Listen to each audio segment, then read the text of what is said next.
Hello, everybody. Welcome to the DesignPing 250 here, the season opener for the 2025 Juicy Spider Truck Series here in the Elite Racing Series. I'm Nick Massey, joined with Matthew Weeks up here and Jesse Rasimas up in the booth. How are we doing tonight, guys? Doing good, doing good. Ready to kick this season off good tonight. Good. Yeah, race number 1 here in the Truck Series under the lights at Daytona. We got 100 laps tonight. Stages at laps 20 and 40. And we are just wrapping up qualifying here.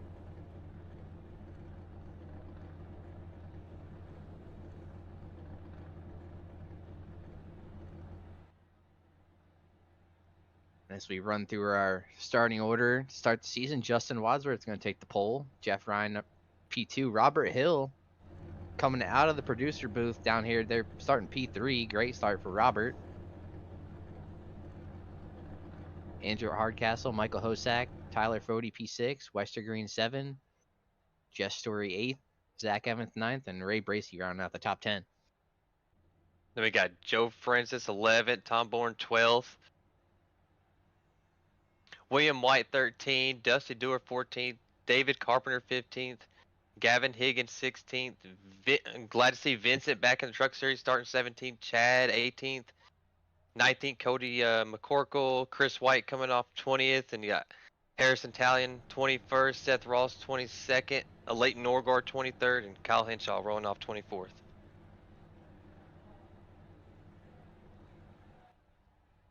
P25, you got Kendall Noah Player. 26, Caleb Pecumer. 27th, Michael Goodman. 28th, Tommy Ryan. 29th, Jay Connor. 30th, Gerald Campbell. 31st, Sam Boutwell. 32nd, JP Phillips. 33rd, Josh Adams. 34th, Frank Fody. 35th, Connor Thompson. 36th, Austin Adapted. And I think we're trying to figure out the end of this starting order here. I think race control is saying the 45, or I'm sorry, the 11 of Neil Rutt and the 89 of Brent Jones did not make the race. I think that is the latest word. So we're going to have 46 trucks starting tonight.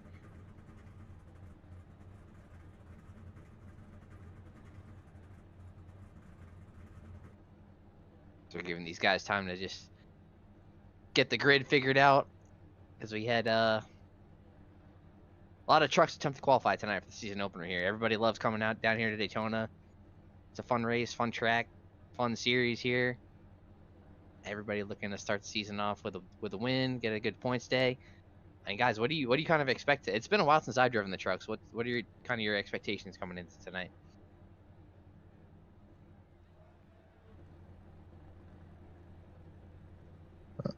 I mean, I'm sorry there, Nick. I was answering to giving these EOLs out and letting people know. I was just saying, it's been a while since I've driven the trucks, especially on these plate tracks. So what are what are your kind of expectations here tonight? How this race is gonna go? The lines are going to be real even, I think, because it's hard to really get a good push and really lock bumpers. So I think it's going to be a dead draw, just side by side and hard racing, and that third line is going to come into play, I think.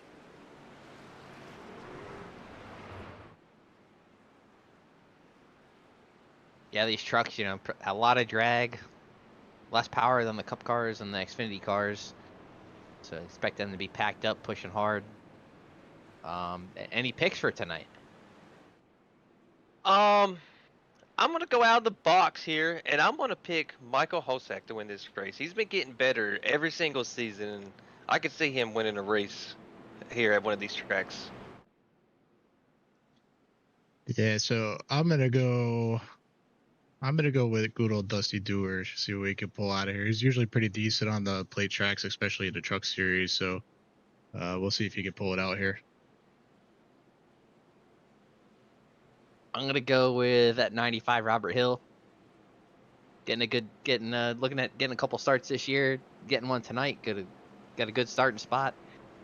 I think he's kind of gonna go for it all here and keep that 95 up front. But a lot of nice schemes out there, a lot of new schemes, familiar schemes.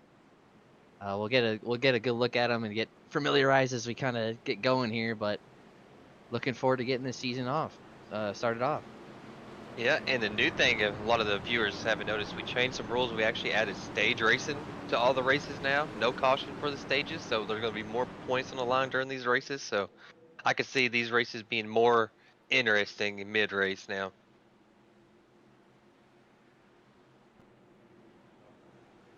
Pace car is off, flagman flag in hand, and the 2025 Juicy Spider Truck Series is underway.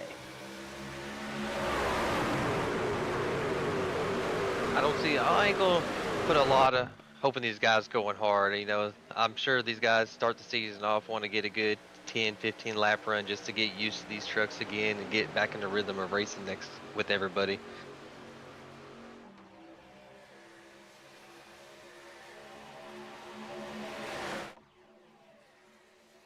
Ooh, and my pick is already didn't like what he see dropping to the back. Yeah, I've noticed Robert does that a lot. Every time we come to these tracks, he always bails to go to the back, and he just rides and rides, and he waits to the end to finally start making his move up there.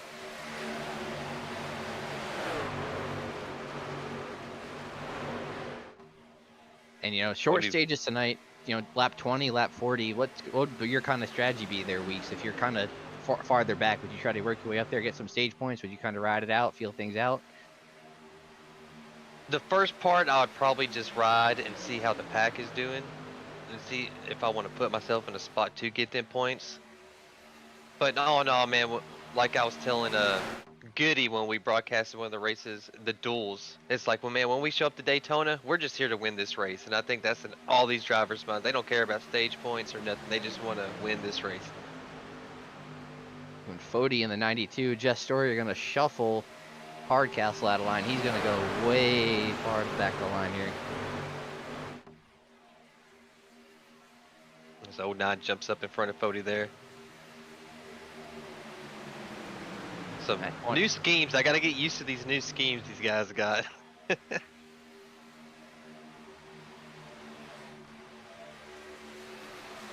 Oh, a little. Whoop, that was almost a wreck back there. Looked like Seth and someone got into it right in the mid-pack. And that 22, Andrew Hardcastle, you know, running second, first truck on the outside line, and a lap later he's running 25th. So just how quick things can change here if you get shuffled. Yeah, big time, and I think that comes into play with about who you're racing against. And you got to know how they race, because Fody's going to push you, yeah, but if you make a slight move and get out of line, he's going to make that 3-wide move and take that spot. His main goal is to, at these tracks I've noticed, is to be up front and stay up front. So I think Hardcastle probably could learn from that little mistake. Probably shouldn't have gave too much room, and he would have been still sitting up there. And I think that's a tough thing too. I mean, Hardcastle's he's in a couple series here in the Elite Racing Series, been around quite a while. But if you're a new guy coming in, like nobody, you're not familiar to any of these guys. They don't know how you race. They're not familiar if you're fast or not. So they might not be willing to work with you. It might be hard for you to kind of make moves and get your way towards the front. So that's kind of a challenge too for some of these new guys trying to make their first start tonight. Yeah, and as I would say, the new guys, the first probably half of the race, try to work with other people and get on good terms with them so that they know that you're a good helper and they can help you too.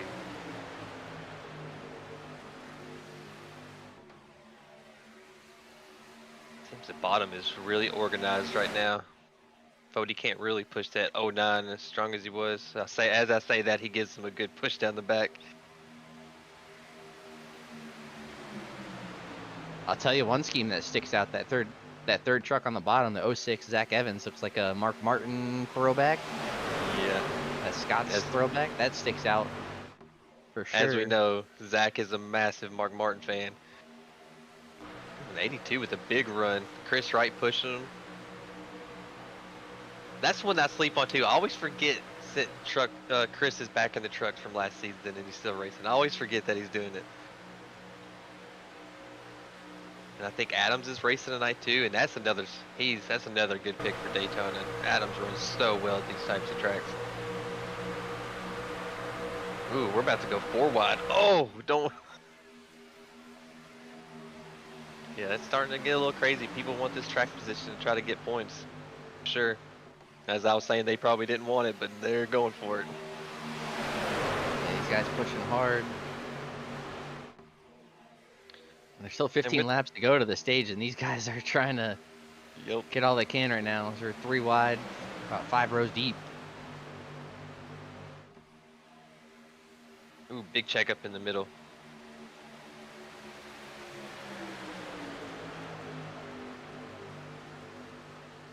You got Tom Bourne and I believe Vincent Isabella up there trying to make the third lane work. Yeah. Seems to thaw it out a little bit that last lap, but they seem to get the momentum going here. And I don't know how fast these trucks overheat. I know we were complaining about the Cup car and Xfinity get hot really quick, so I don't know if the trucks do the same thing.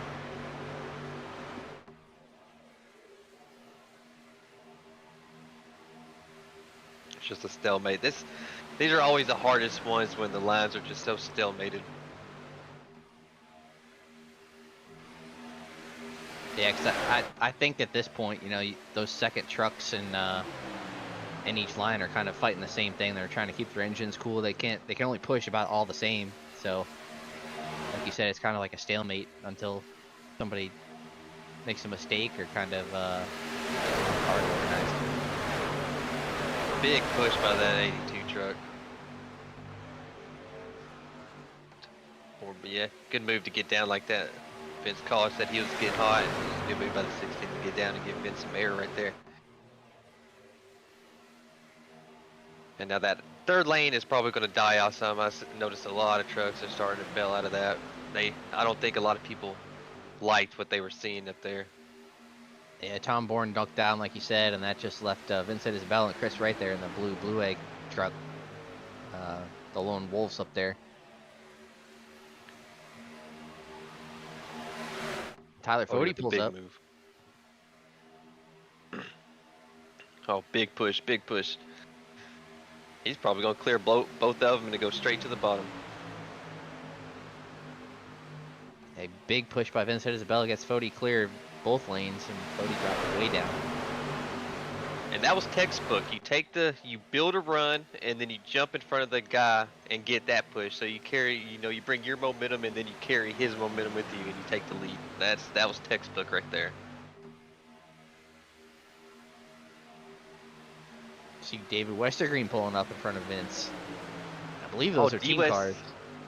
Forgot D West is in the truck too, man, with a lot of new faces. Which I like. I like when we get this truck series and you see a lot of new guys actually starting to run the trucks and actually race some more. And I think Dave's out there racing a 92 Huckleberry. So this is cool, man. I always like I said, I like seeing new people show up and race.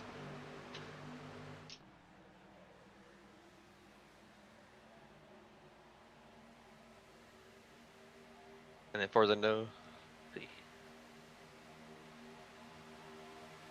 yeah, the third line really died out now. It's really only D West up there. Then Vince is trying, but no third truck. It's hard to do.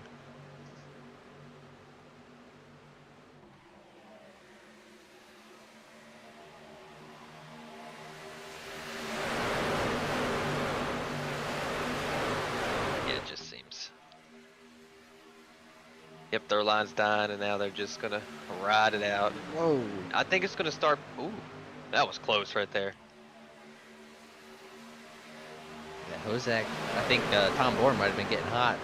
Hosek pulled down and barely cleared that 40 Tyler Fody.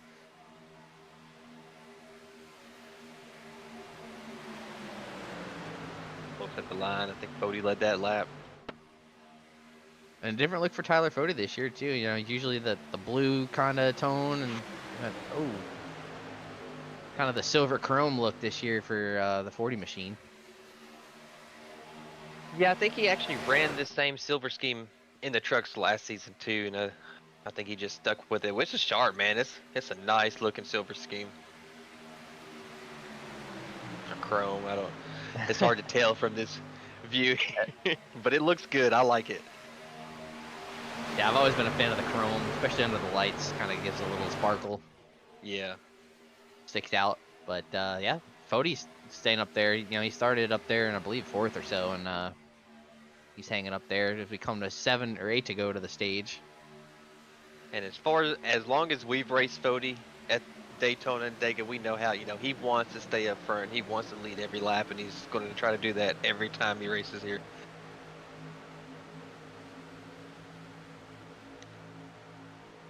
Yeah, I think the different thing is right now though is usually he has a bunch of teammates with him, and I don't think he has any up there with him right now. I think it's just Wadsworth right there on his outside, and that's it.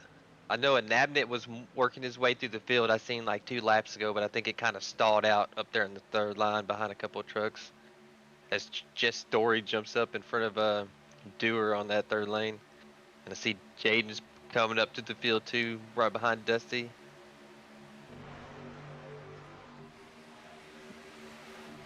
I think this is when they're going to start picking up these guys. Like, okay, because there's some guys in this field like, I might not be able to win tonight, so let's try to maximize on points. So they're going to try to put themselves in a spot to get some stage points, and that might bring some chaos. Dusty with a good push to Jess right down the back stretch, hoping he can get him clear, but he just couldn't.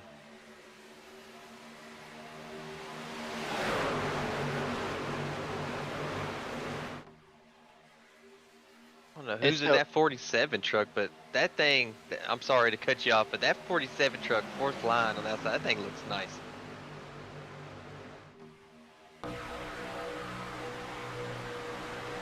Sam Boutwell, I think.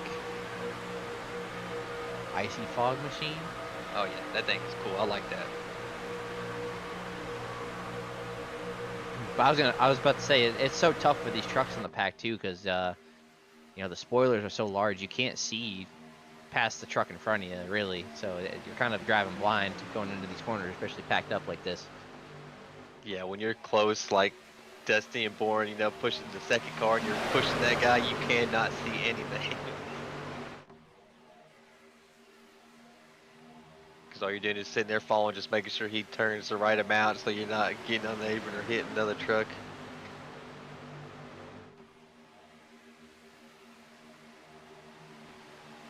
So coming to 5 to go on the stage here.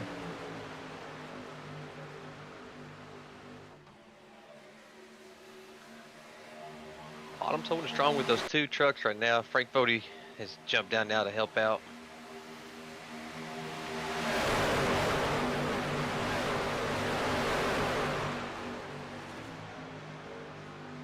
Dusty just can't get Jess clear. I'm sure Dusty's starting to get hot a little bit.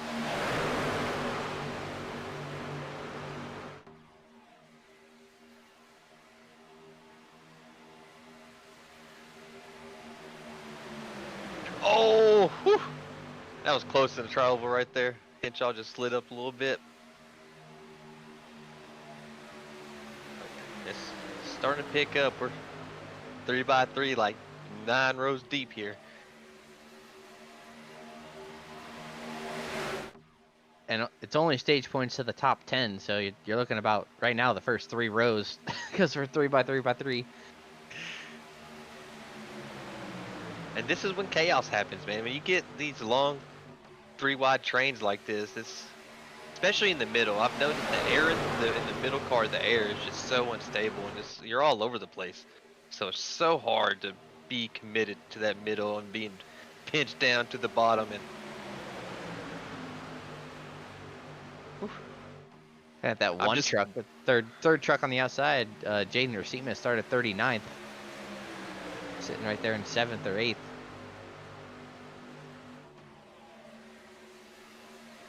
Yeah, put himself in good position, taking the momentum on that outside, and has been really working. And these guys are a lot of movement right there.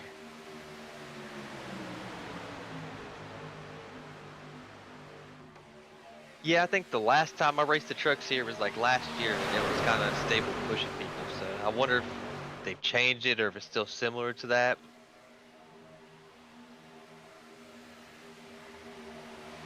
It's just a stalemate 3 by 3. No one really can really push. I think those second trucks are just managing temps right now. 2 to go. Be white flagging the stage this time. Bye.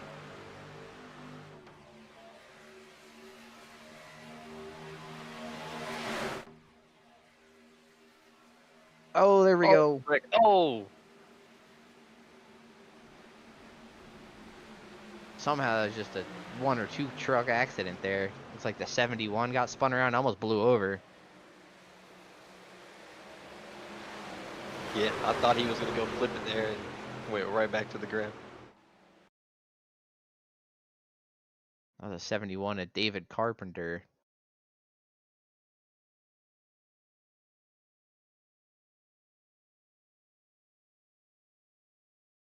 Ooh. Oh man, he went about 3/4 of the way over. And somehow just a 1 truck accident.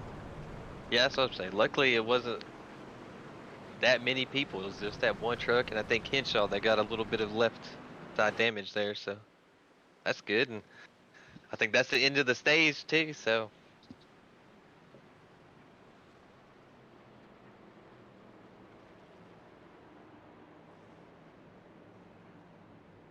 yeah, we can throw a break real quick while we're under yellow. Racing isn't easy, but experiencing it is. iRacing puts you in the driver's seat with the industry's leading sim racing game. Drive on laser scan replicas of the greatest racing circuits from around the world.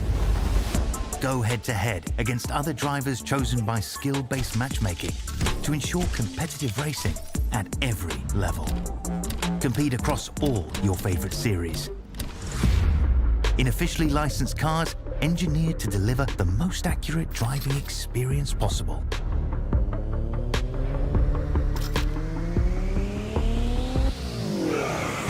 Join a race or host your own with players from across the globe.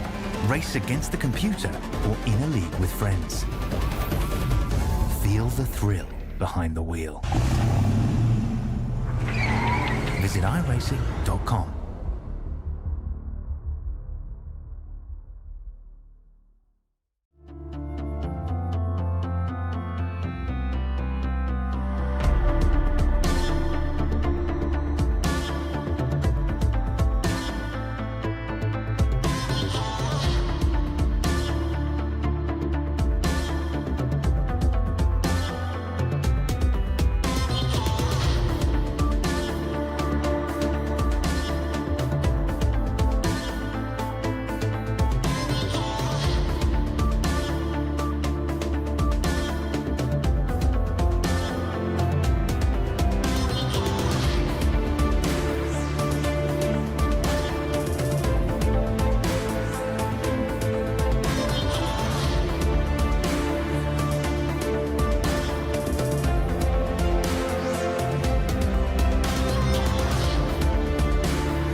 Back here, the DesignPing 250 here, Daytona International Speedway. Pit stop's just completed under yellow. Tyler Fode, stage 1 winner here.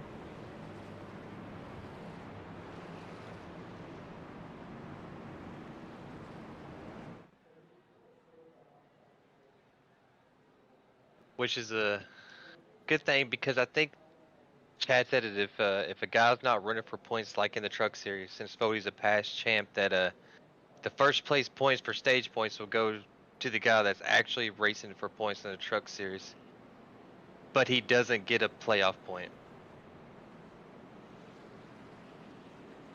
I think that's how Chad phrased it.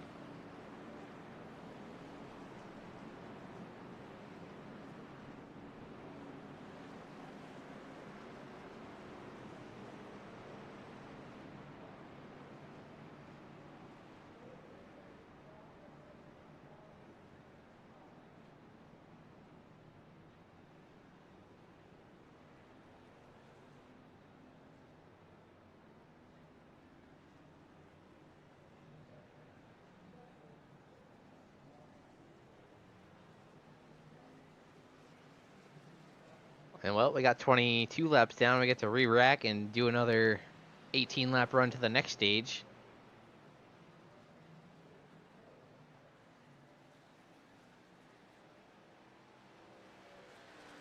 So see if any of these guys toward the back decide they want to work their way up towards the front, or continue to play it safe in the back. Yeah, you seen that wreck coming to the stage, so you're probably sitting there like, yeah, let's chill. But luckily, it was only one truck, and not a lot of trucks got damaged there. So you never know. People might just send it and just see how it goes.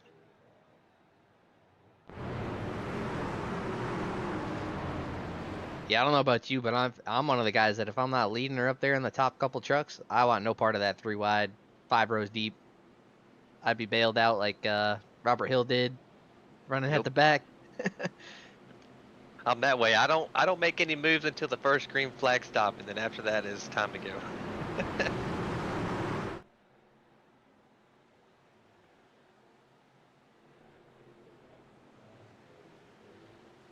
Pace car is off. Tyler Fody leading us back down.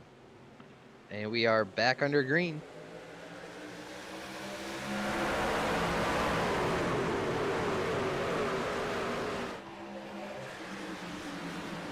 Yeah, and as I always say, like the first yellow when we get to these tracks, after that people calm down for a bit and like, okay, let's try to knock these laps, because I know a lot of us get bored just staying full throttle a lot of the time.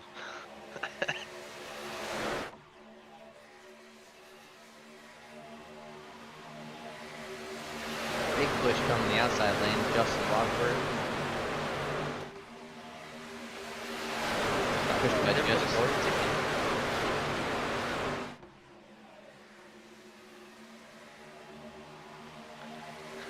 I seen Chad make a move to that third lane, but he flew back into the middle there, so I guess he wasn't liking that one.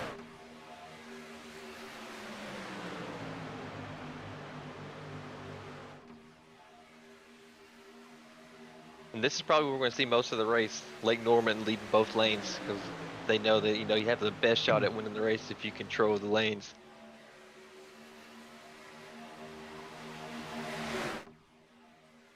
Yeah, we'll see if they're able to do that and how long these guys are going to be willing to put up with it before they try to shuffle them.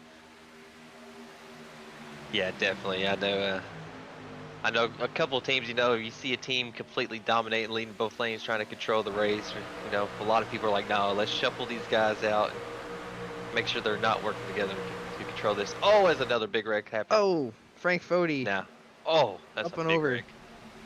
Somebody on the sliding on the door.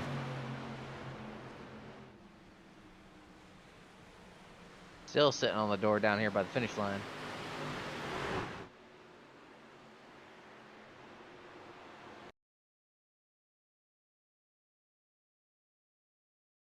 Oh, That is Austin and Nabbit. And that truck finally rolls over back on all four. He didn't have to tow.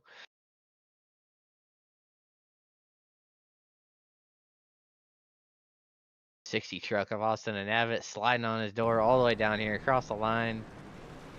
Sits here for like good 15 seconds or so, and finally he's able to get it to come back on all fours.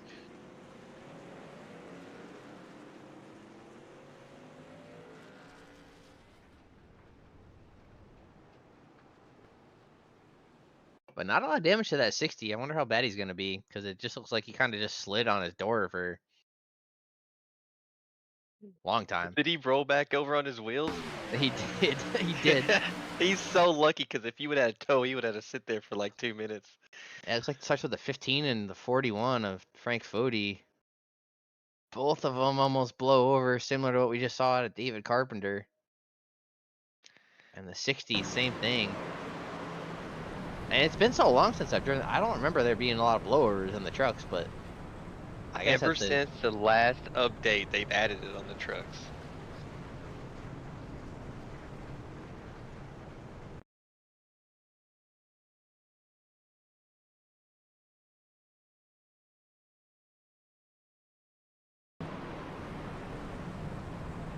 again though, like for the most part, for that starting in the middle of the pack, there was only really a 4 or 5 truck wreck that could have been a lot worse.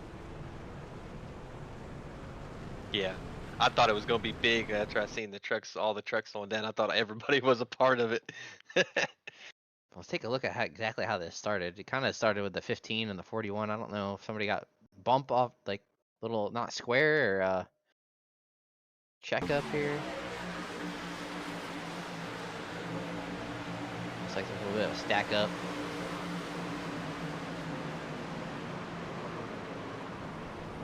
Yeah, it looked like a little bit of a stack up there. Chad checked up, and then the 20 got in the back of him. A little accordion effect right there.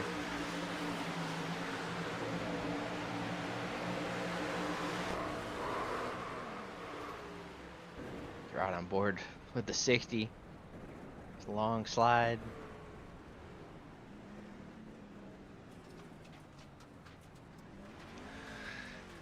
See him sitting, trying to cast it up, crank the wheel.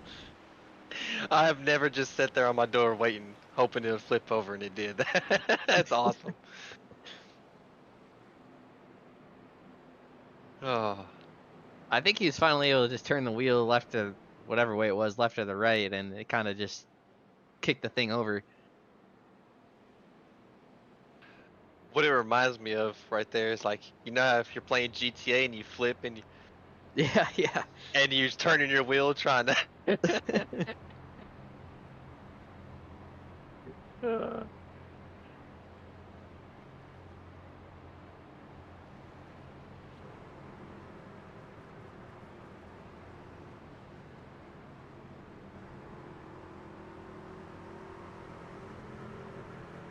Take a look at some of the nice new paint schemes here this year as we go through the field a little bit.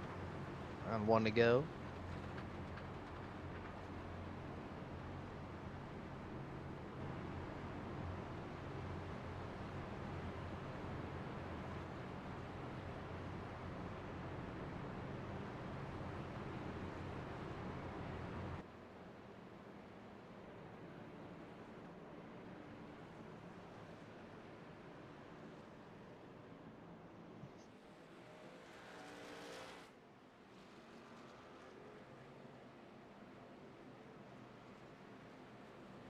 We're going to have about 13 laps here to go till the end of the next stage. And you know, we talked about it a little earlier. We see some Lake Norman guys kind of working their way up through the field. We got Caleb Kumer back there in 8th. So slowly, the team cars are kind of coming together.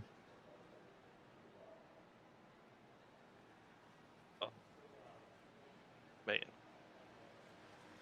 Can't believe that wreck wasn't bigger. That was crazy.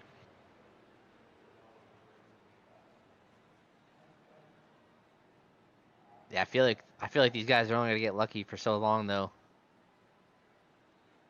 That's 2 that kind of could have been pretty big, but ended up being not even a lot of damage for any of these guys either. I don't think. I don't think really anybody had a, you know, race-ending damage in these last 2 wrecks. So Yeah, which is good.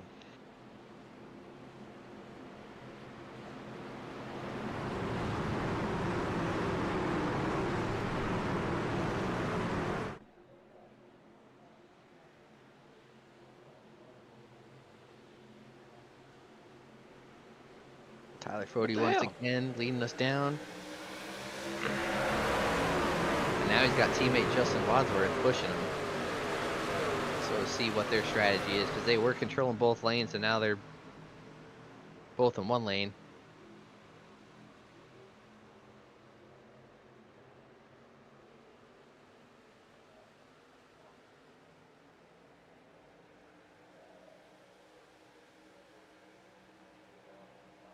Justin stays on Fody's bumper and gives the top to Tom Bourne and Michael Hosack.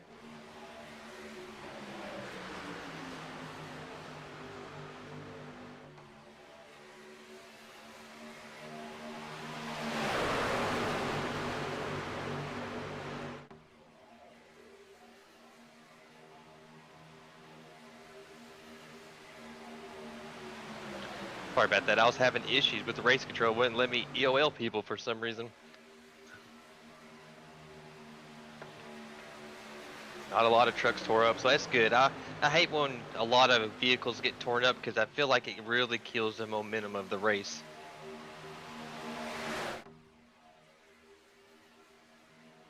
Yeah, agreed. Especially with a big field like this, and you get, 15 of them tore up in one wreck. It kind of get a lot of damaged trucks out there running slow, and kind of splits up the field quite a bit. Yeah.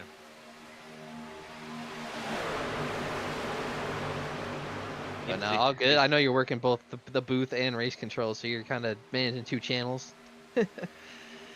Yeah. I know last season was my first time doing it, and I know we're done. I'm like, but I enjoy it. It's fun. It gives me something other to do besides being behind the wheel.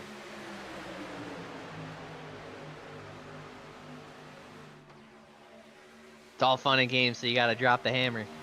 Oh yeah, yep.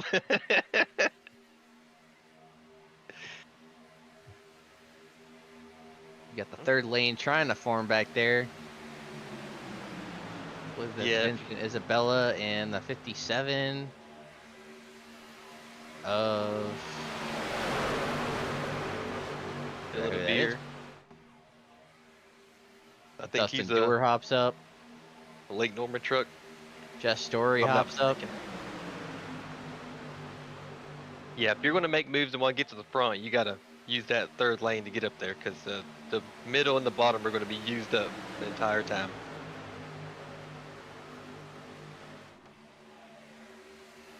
Yeah, I really think the time, you got to kind of time it good, because I think the time to do it is when the trucks push and get hot. I think you got to wait a couple laps, let those trucks get hot till they can't push anymore.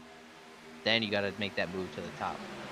Yeah, I agree. And I think you got to bring a little momentum with you too when you make that move. It just seems to help a lot more trying to clear those guys.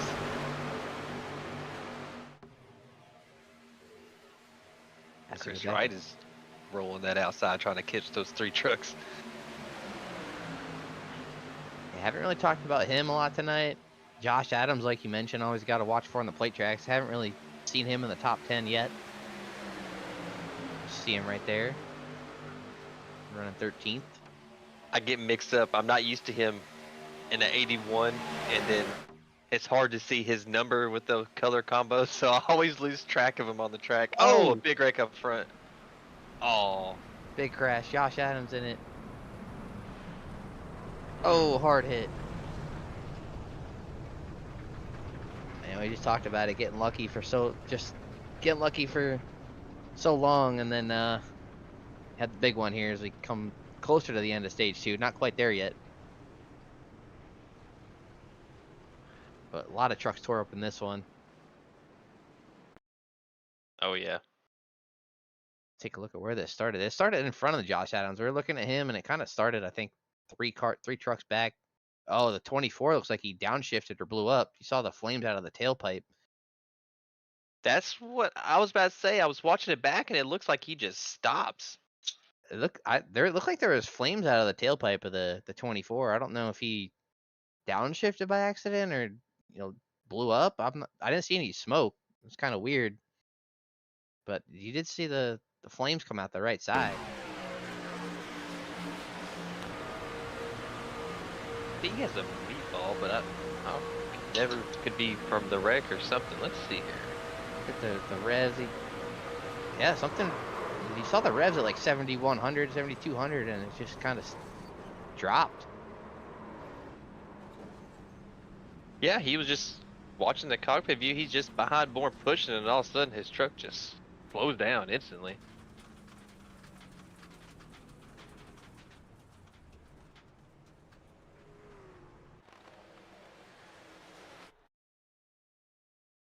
Kind of odd. Yeah, that was weird, because usually when someone blows up, you see a puff of black smoke, instantly.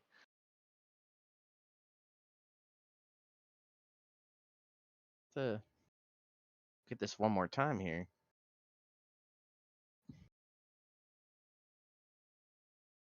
He definitely slowed. I don't know if it was maybe netcode or something funky happened to the engine, because you hear that RPM drop. Yeah.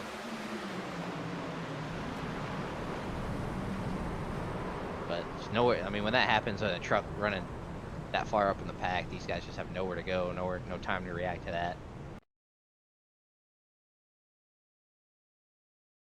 Yeah, I don't know. That's just weird. You're just going, and it just slows down. I wonder if it's like something disconnected or something.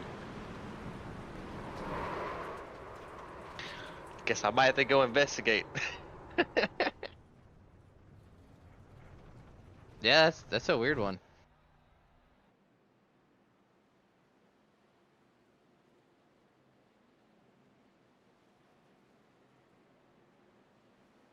We'll take another break here while we're pacing around.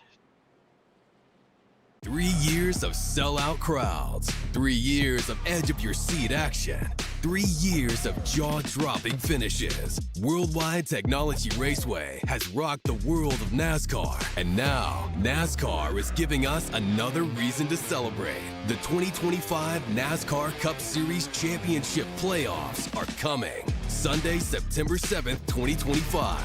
Just when you thought the racing couldn't get any more intense, now every single lap matters. One wrong move could be the difference between elimination and being crowned the king.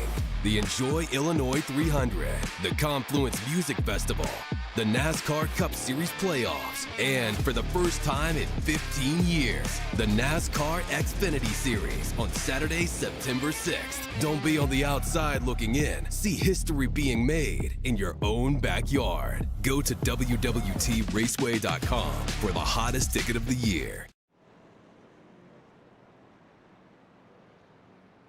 And we are back here at the DesignPing 250. After a big accident here, these guys still down here fixing damage. But unfortunately, 81 truck of Josh Adams down there, the series sponsor on the truck, JUICYSPYDR, was involved in that one. I'm not sure how bad he's going to be tore up, but we watched it live there. But yeah, that was definitely an odd wreck. I'm not sure exactly the cause of that. We were watching the 24, and I'm not sure if there's a weird netcode glitch or if maybe a motor problem. But all of a sudden, it just kind of slowed down a little bit, and everybody just had no time to react to that. Yeah, I went to talk to him and I asked him if it blew up, and he said no. He said he was driving down the backstretch and it felt like he hit a puddle of mud and it instantly just slowed down. Yeah, that's a weird one. Yeah, so I was sitting there talking, I was like, I've never seen anything like that before, so hopefully that doesn't happen again.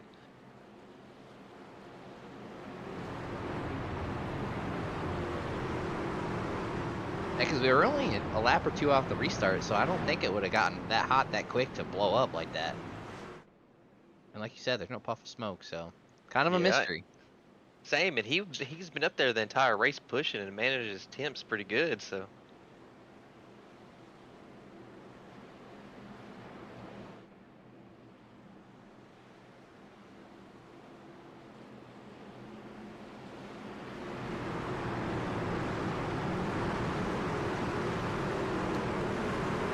New face up here. Jess Story from 92 truck in the lead. A lot of new faces up here. I think some different pit strategies.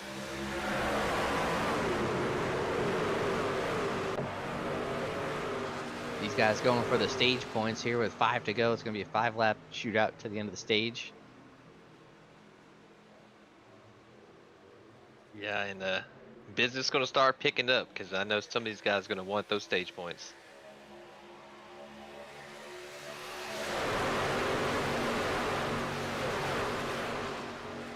Yeah, we'll see. After a big wreck, you know, you're kind of, some guys go kind of gun shy. See if that happens here, if they're going to go right back at it 3 wide. Yep, and I'm one of those. I see a big wreck, I'm like, all right, this time I'm just going to chill for a while.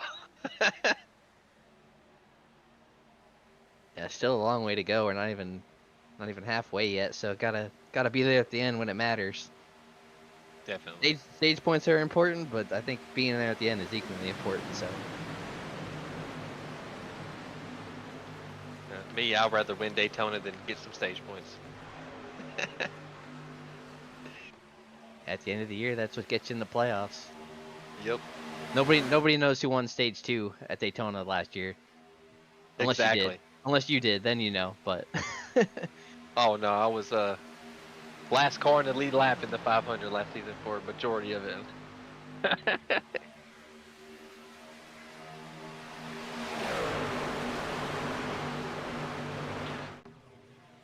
Okay, I was about to say I don't see the third lane earlier like I did as fast, but they finally did, and of course it'll be Gerald and Bodie. You know, they're not going to sit and wait in line. and Gerald, that's the first time we mentioned him tonight, I think. Working his way up there, started P30. Maybe waiting for that big wreck to happen. Now he's trying to, like, time to go. Yeah, and I'm sure he's hoping for a good, strong finish tonight because the ending of last season for Gerald did not go great. It's just a lot of bad luck to end the season. So he needs a good start of this season to rebound from that and get some good momentum to carry through the season. Shody's able to push him clear both lanes, drops to the bottom. In front of Jess Story. And Tom Bourne and Dave Westergreen working that middle lane. West looking, yep. I was thinking he was thinking about popping up there in front of Fody. I know they're good buddies. I think he's actually driving for like Norman and Trucks or South Shore. There's so many team changes in the off season, I get mixed up. Oh, below the yellow line. Jess Story. Ooh, whoa, whoa. Not sure if Story's getting hot and decided, like, I gotta duck out now, or trying to shuffle Gerald there, but Yeah, I'm gonna have to go look at that. David Westergreen leads the white flag lap here at stage 2. And I believe he's South Shore Racing, affiliated with Lake Norman.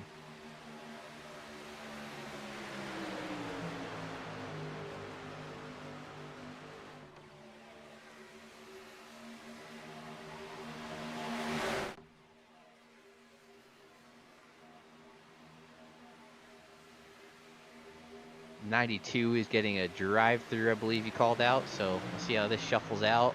Gerald pulled down, got a little sideways there.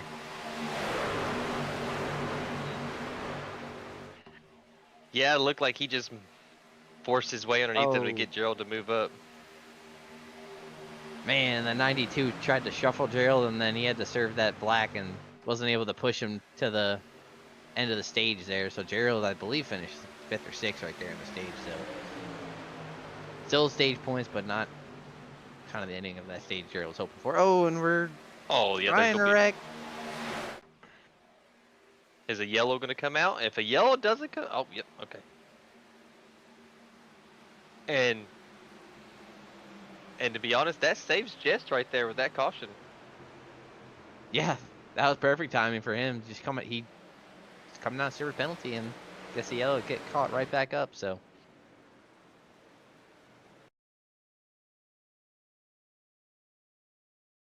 it's like starts with the 17 maybe. A car in the wall up in front of him, I think.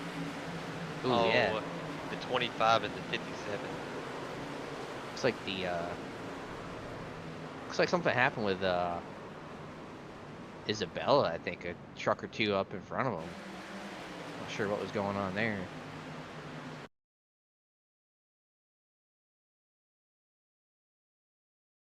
Oh yeah, Javier saved it. Wow, what a save by Javier, dude. And I think Vince seen him sideways, lifted, hit the wall. Yeah.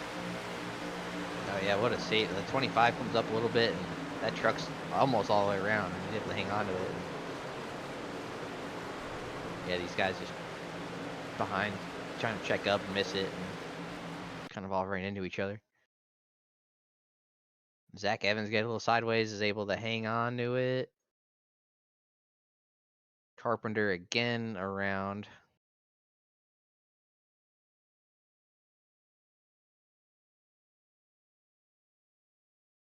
Saw the 43 William White in there.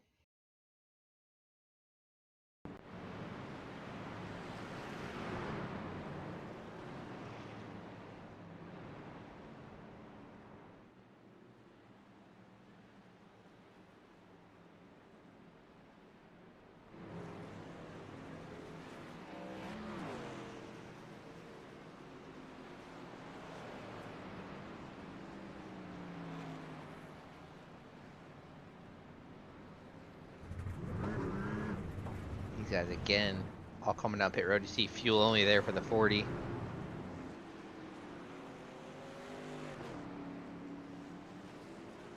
Actually, some split strategies there. Looks like got a couple trucks that stayed out.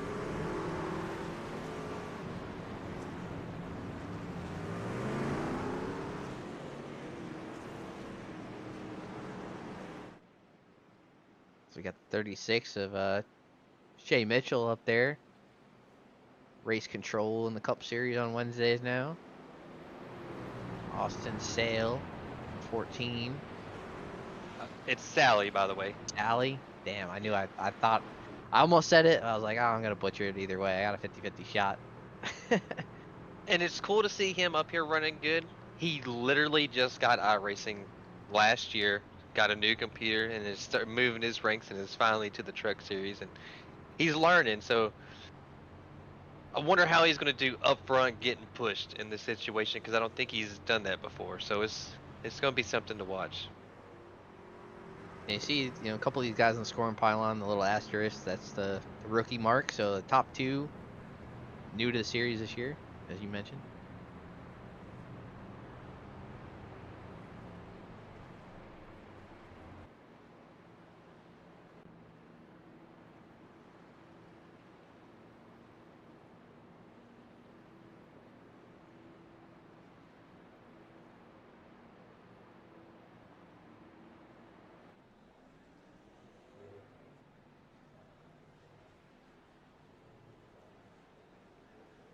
Oh, Shea's coming out. Oh, yeah, Shea has a little bit of rear damage coming down pit road. So is Robert Hill. Yeah, go ahead and get that all fixed, because one thing I've learned with the truck, when you get rear damage, it is so loose in the corner.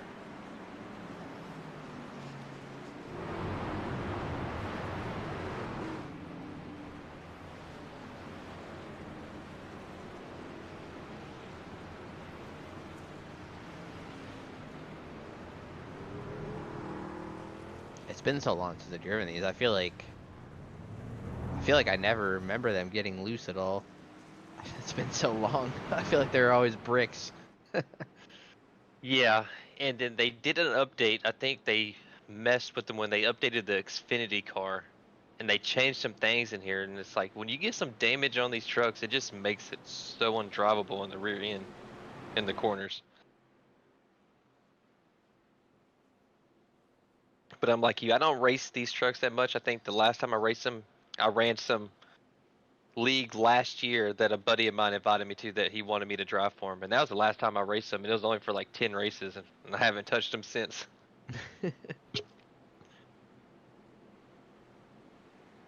Yeah, I'm in the same boat. I never really touch them unless they're on like a short track, maybe. Or just a couple one-offs here and there.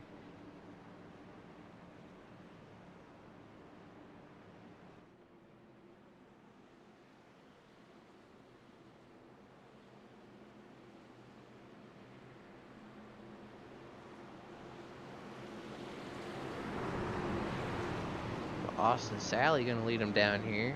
The Ray Bracey P2. Yeah, I think Fody pointed out Austin has some damage, so it might slow him down a little bit too. Yeah, you're talking about the rear damage. I think he does have a little bit of rear damage. Not as much as Shea did, but yeah.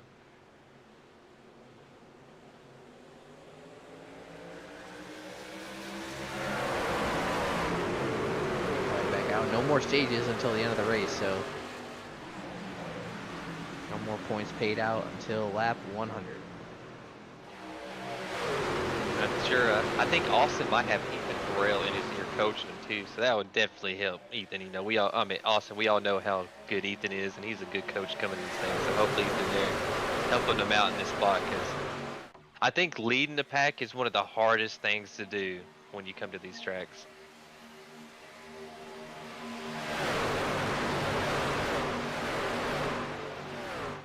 That's a good coach to have in your ex-Daytona 500 winner, right? Oh yeah. Ethan Burrell. And I think the problem for him is, though, he got no buddies up there. At least I don't see any. Unless there's other people in his ear, but I think he's kind of the lone wolf up there in the Toyota camp.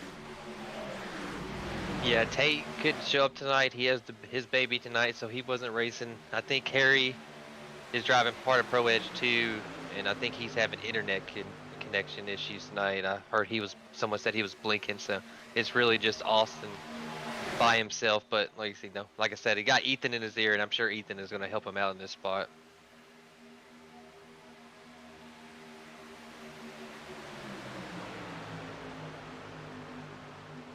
Yeah, the rear end doesn't look too bad. It's got a little bit of a dent, but I'm not sure how much that's affecting the truck.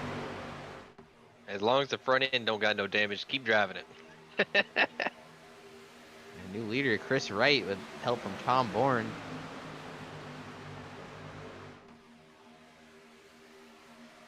Chris Wright dodging all the wrecks, because I think he's been like mid-pack around all the wrecks too.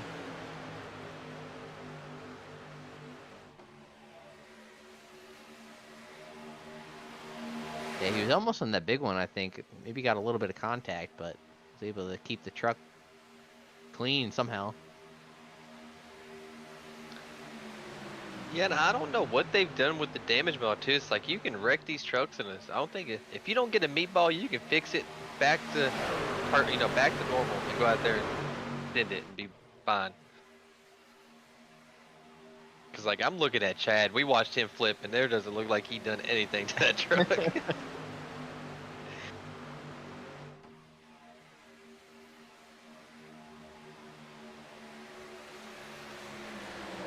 yeah, now no stages. Now everyone, if it goes green, you're gonna have to pit. You pit for fuel. Probably will put tires because depending on how much fuel you're getting. But I can see a lot of guys probably just waiting around right now and not trying to do too much.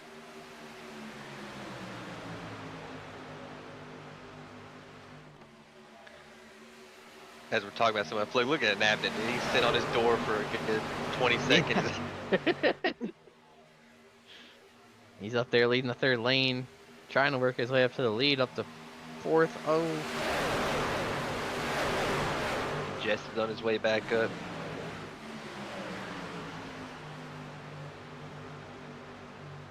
And I see Wadsworth right there. He's been kind of quiet. I know he got the pole, and he's just really just been riding around, minding his own business.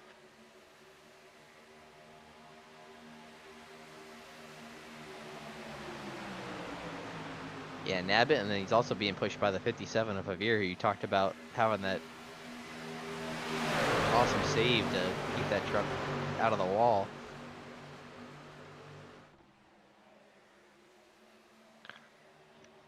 And I could be wrong, but I think they're both Lake Norman trucks too, so.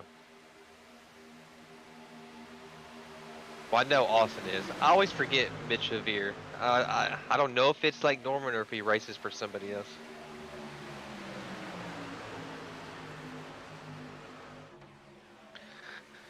Yeah, it's tough to keep track of all the teams and affiliations and.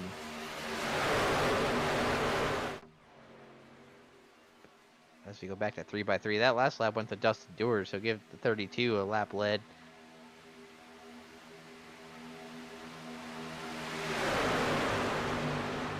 Yeah, Dusty's always good at these tracks. He's one of those guys when we come to Daytona or Talladega, I'm like, yeah, he's gonna, if he misses the wrecks, he's gonna be up there contending for it. He just knows his way around these tracks. He's a 7 trucker. Ray Bracey pull out a third in front of Dewar, trying to get the push. Oh, Oh, Austin hit the wall. Wadsworth is in. And everybody else keeps it straight. They kind of started wrecking, and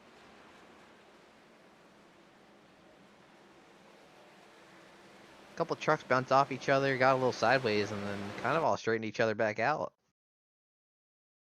Not sure where this started. Looks, yeah, Austin just drove right into the wall. And then you're just stuck, and the guy in front of you hits the wall, and you got someone right on your back bumper. You're just stuck. There's nothing you can do in that spot. That was another one where the 84 sliding around a little bit, but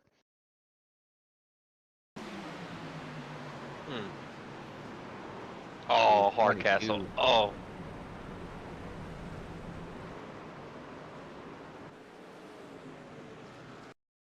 Yeah. Fortunately, Hardcastle, checking up for the wreck there, and I think the 84 just didn't see it quite in time, got in the back of him, and yeah, there's just a little accordion effect there, and Hardcastle got the worst end of it. Yeah, you're behind someone right there, and like I said, we mentioned earlier, it's kind of hard to see, and you're right there, and there's a big wreck happening, and you're so locked in on the guys in front of you, you really don't, see what's going on everywhere else.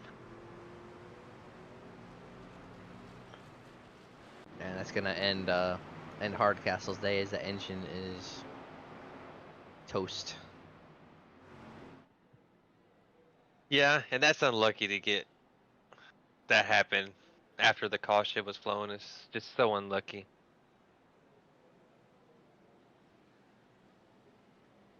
I'm not even sure which car actually triggered the caution, because I don't really think anybody went all the way around. So I'm not sure what the actual caution trigger was, but I think it was a 60 truck because he hit the wall and then he got turned like 90 degrees, and that's when the yellow come out, I think.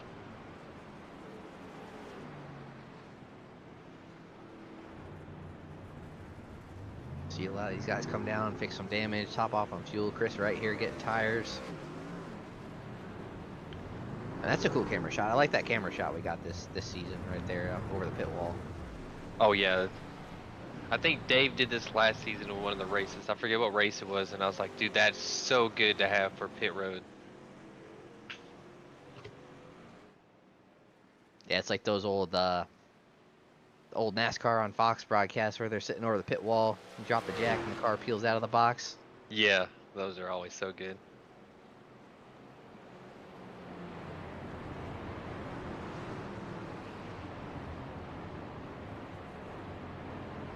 As we have a couple seconds here as we're coming around to get the 1 to go signal, just want to give a couple shout outs to our sponsors. We got Blue Egg Marketing, who's been a long time partner here in the Elite Racing Series. Blue Egg Marketing, one-stop shop for all your marketing needs. Turbocharge your lead generation with experienced drivers that can navigate the competitive track to connecting with your customers. Worldwide Technology Raceway, another longtime sponsor here over in the Elite Racing League. For those of you who don't know at this point, it's a motorsport facility in Madison, Illinois that hosts the NASCAR Cup Series now, the Truck Series, and the IndyCar Series.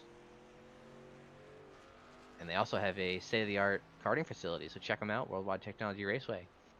And then, of course, the race sponsor tonight, DesignPing. And DesignPing is a design agency that specializes in creating websites and digital content. So you need to make any websites, any logos done, check them out.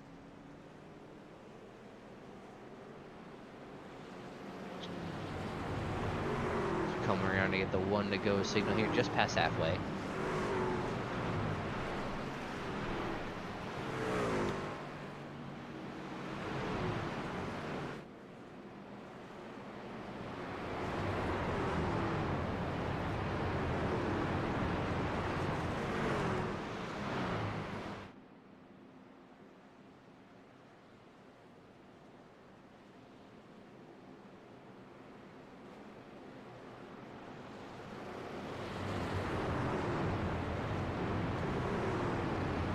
I feel like for the past couple cautions now, we've seen the top 10.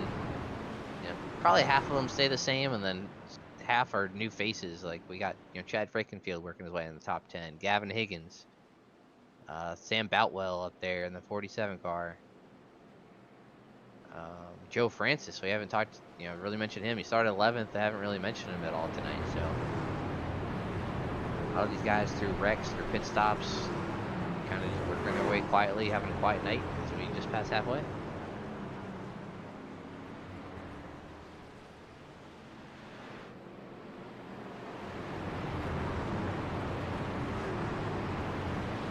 I'm back. Sorry, I had to step away, and I had to check an earlier incident that happened. Keeping you busy over there? Race Yeah. control? Get me back into the groove again. It's been a while. It's always good here because you got a lot of time, a lot of long pace laps, so a lot of time to look at stuff. Oh, It's yeah. tough when you're at a short track and you gotta look at stuff and process stuff so quick. And the good thing is, you know, we got Jesse up here. He instantly hops to the replay and shows us that view, and then I got it too. So, and then I have it. You give me ideas to bounce to, so it's like a combination of us helping each other out in that situation. So it's good to have y'all helping too.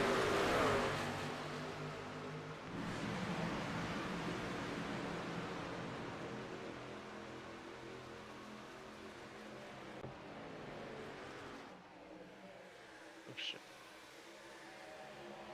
Oh shoot! Where's it at? Where's it at? We go back to green here. Kind of spread out start this time. I'm not sure, but kind of not as packed up as we were in the other restarts. A little bit of a breakaway here for the bottom line.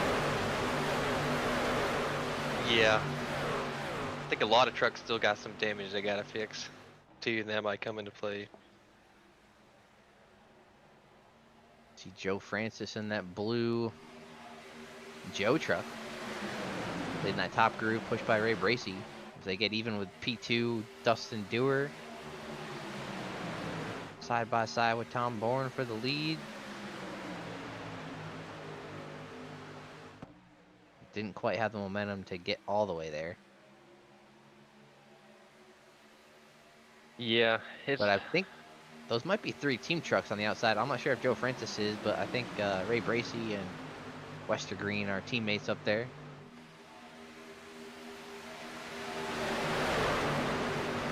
Yeah, I had to think after this race, I have to go see who's driving for what team, so I'm ready. I was, all the new faces and everything, I get a little bit confused.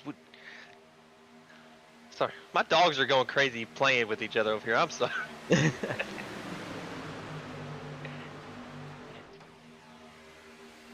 haven't even heard them. Oh, I'm surprised, they're going nuts over here. They know the intensity's picking up. Oh yeah, this is about 40 to go, yeah. People are going to start trying to get in that position to get to the front and try to stay up there. See the 2 team trucks, Ray Bracey and Wester Green, leave Joe Francis out to dry in that middle groove. Vincent Isabella's following him. Gonna drop down to the back to the middle. And Batwell's like, no, don't leave me. He tried to go with him, he just wasn't clear.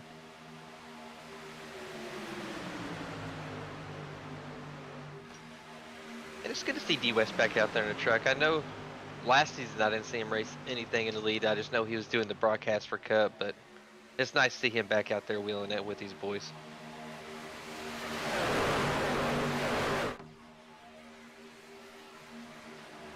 Yeah, I know he's disappointed he didn't make that Daytona 500 on Wednesday. Oh! Save it, Shay. What a save.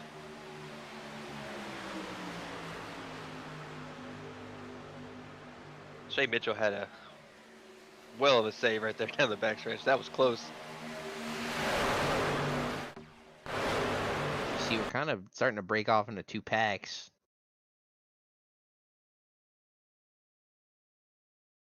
Yeah, kind of running towards the end of this first pack in front of, is that Frank Fody, I believe? Yeah. Kind of just biding your time and get a little bit of a run on them. Oh, Frank. Oh, yeah. Yeah, just a little bit of a checkup. Frank, I don't think Frank quite saw it in time. What a save. And the right thing. Slow down on the apron so you didn't go back up there in the track. Good call right there by Shay. But yeah, these boys are starting to pick up. They know that being up front is your best opportunity to win this thing. Because you don't want to be stuck in that midfield when they're 3 wide.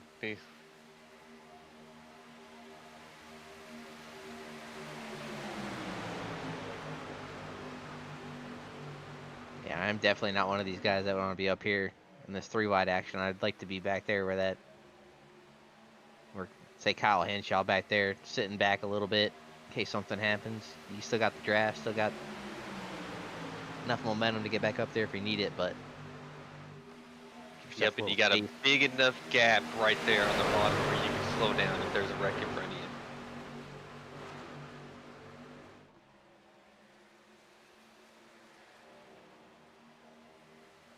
place where you don't want to be, especially, is that top groove, because you got no out. So the bottom, you at least got the whole infield you can go to as an option, but you're up by the wall, you got nowhere to go if something goes up. Yeah, I know when I'm trying to make my way through the field, I don't like being at the wall just because if there's a wreck. Because if there's a wreck and you're by the wall, there's really nowhere to go. I like to be on the bottom so I can go all the way to the inside wall if I have to dodge everybody wrecking.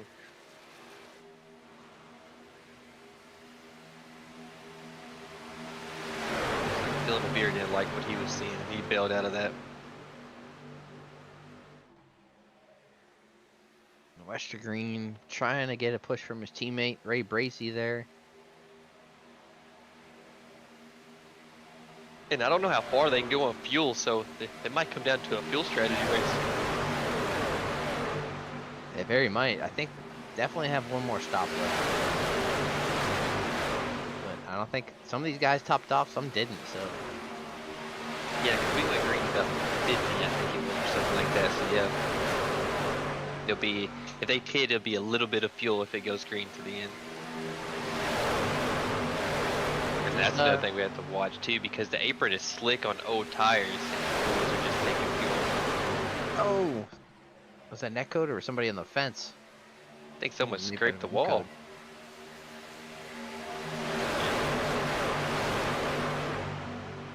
But these South Shore racing trucks kind of starting to take over. You got Wester Green and Bracey in the middle groove. You got Isabella in that top groove with Boutwell. So they're starting to kind of all get together too, at the front of the field.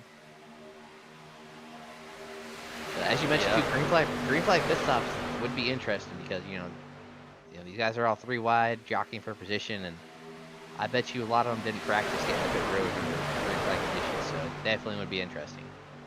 Yeah, I think you're right about that. I think a lot of guys, when they show up and get in the lobby before the race starts, it's just trying to work with pushing and that kind of stuff in practice, and they don't really practice the pit road entry. On board with Chris Wright, getting a good push from Vincent Isabella there on the top groove. Yeah, it's good that Chris broke that South Shore up, because you didn't want 3 of them trucks leading all 3 lanes, because then you're just stuck behind them. And he's gonna take it to the point, drop all the way down in front of Tom Bourne.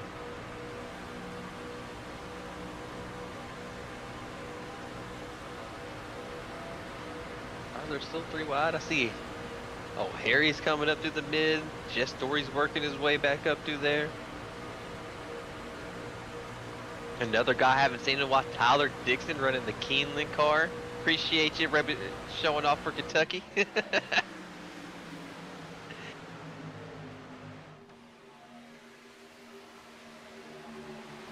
I said car, I meant Keeneland truck. I get them mixed up all the time still. Oh, 2 team trucks got together, Isabella and Bracey hard in the head on in the wall.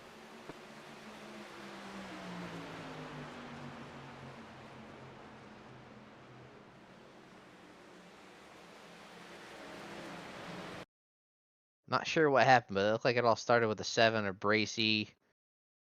Oh, maybe the 20 came up. Yeah, it looks like Gavin drifted up a little bit. Pushed Bracey up and started all that there. Joe Francis is in it. Harry's in it. Frank Fody squeaks by.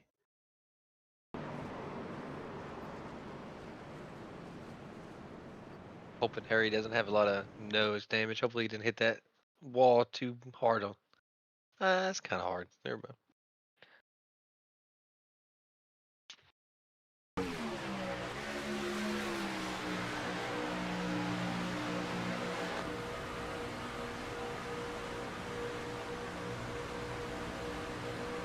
Right, board with Harrison here.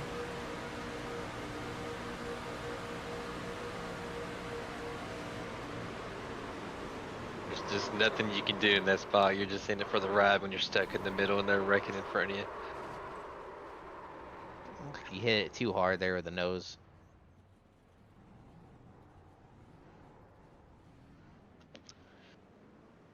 Yeah, it doesn't look too bad.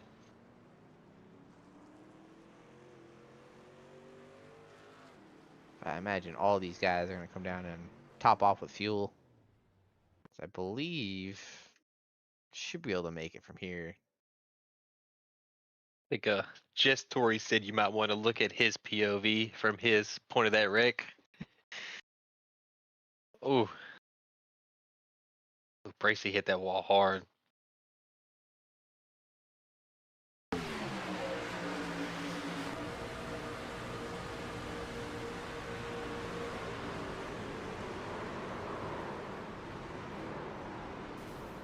Oh man.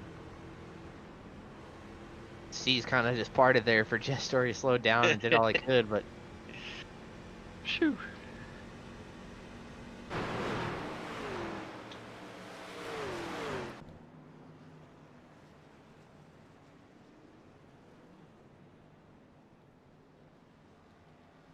oh, we got somebody sitting sideways here. Sam Boutwell out of pit road.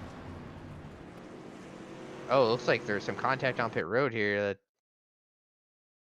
36 and the 47 on pit road.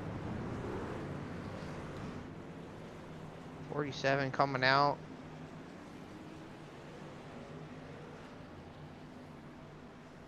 .36 trying to get in and just hooks him a little bit there. Fortunately, nobody coming on the track at the time.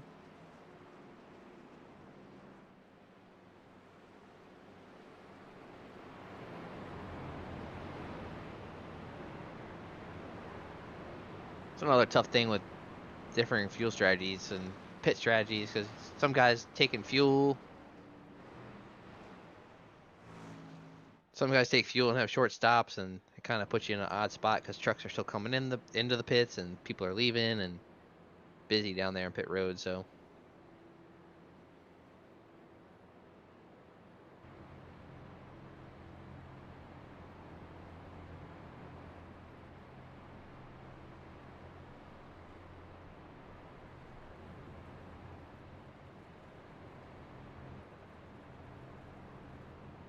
new leader is going to be the 3 truck, Jeff Ryan, Chris Wright, P2, Tom Bourne, T3, Jared Campbell back in P4, and Dustin Dewar round out the top 5.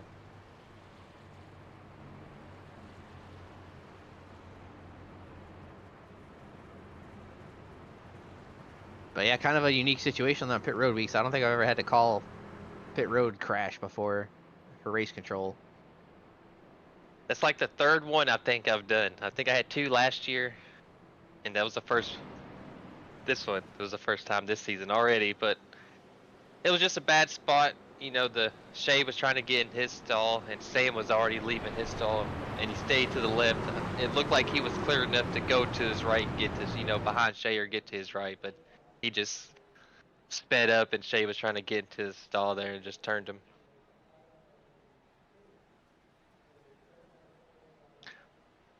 Luckily, no one got heavy damage or anything, and we just keep going.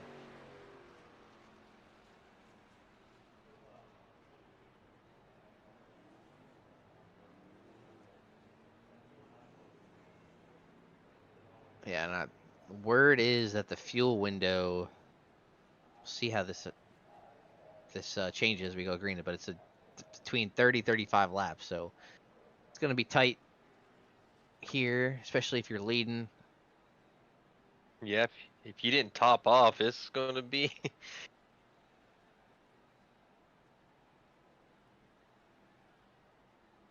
be close.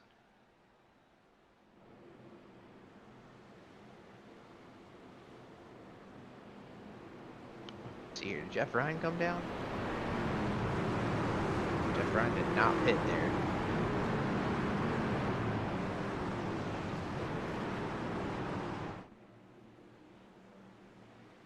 But he's going to lead us down here. We're going to have 32 laps to go in the season opener. Chris Wright and Jeff Ryan lead us down. Good start on that outside groove.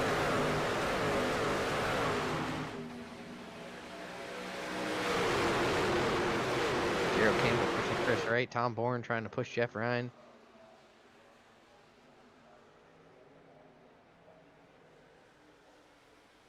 Yeah, I'm hoping these guys kind of like, all right, let's chill out, knock some laps out. We don't need to get too crazy right now.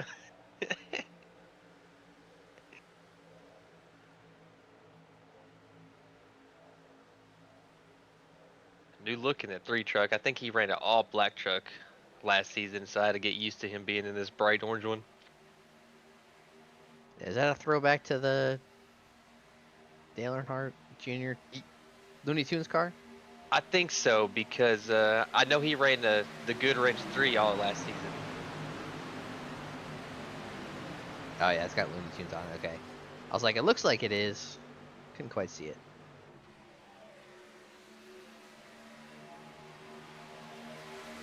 And the guy that started in the back with an EOL because he didn't have the banner on the truck at the moment, all the way up at the front now.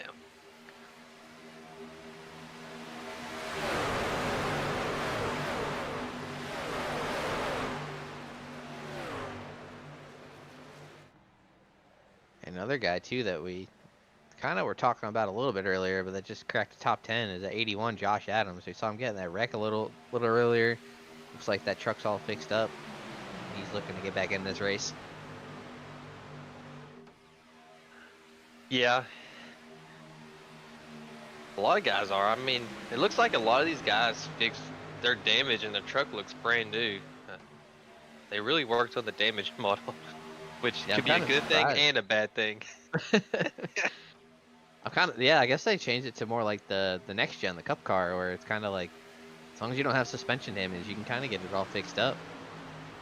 Yeah, I think as long as you don't like knock the toe out or really damage the engine, you can get it all fixed and go back out there perfectly and be perfectly fine.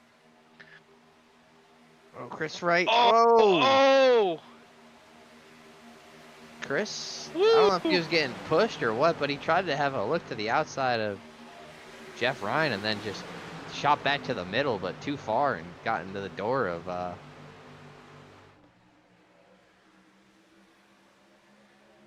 who'd he hit? Yeah. Vincent? Yeah, he just went from the top to the almost all the way to the bottom, a little too far, and got That the side was of close. Vince. That was very close. And good looking out for the rest of the guys who noticed that and let Vince get back in line right there. That was good stuff.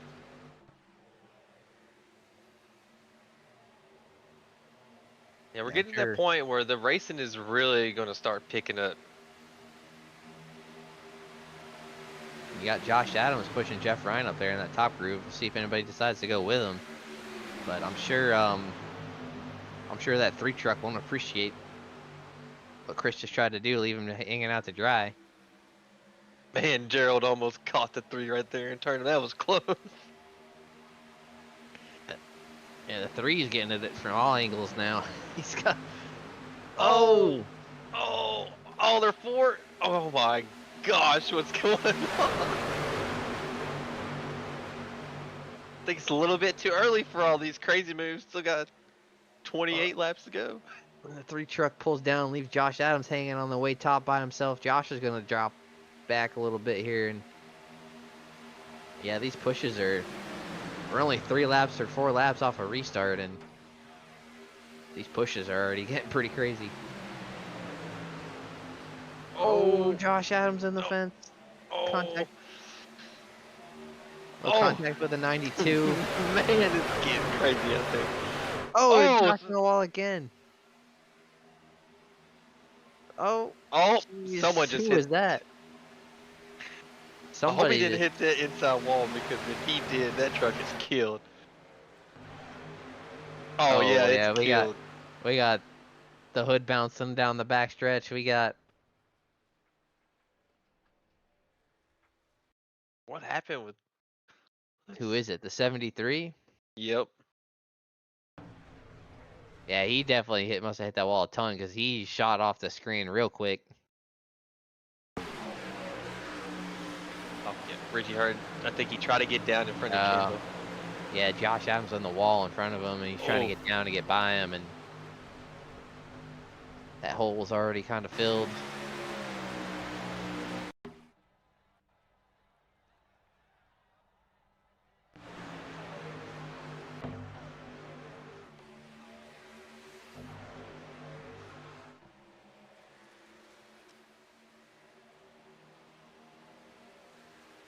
Man, we're talking about Josh Adams being up here. He gets shuffled and he gets put in the wall twice in pretty much one corner. And man, this race is getting crazy. That was a hard hit, though.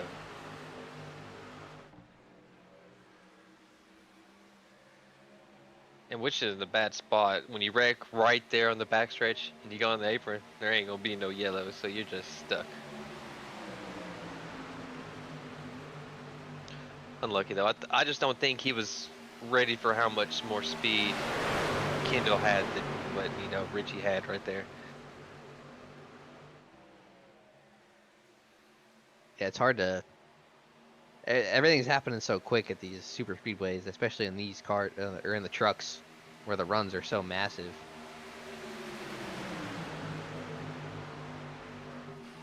Yeah, I know. Like people say, it's easy. You're on the throttle a lot, but it's such a mental game when you get here. It's so mental, and you got so much going on, and everyone's so close together.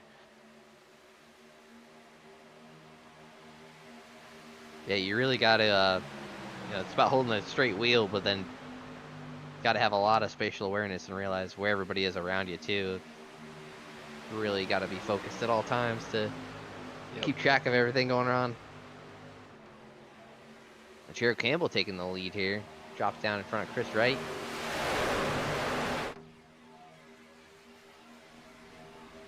Those two maybe working together. Those two were. I remember a couple years ago, those two guys were. I wouldn't say rivals, but they were kind of beefing there for a good half the season in the Cup Series, and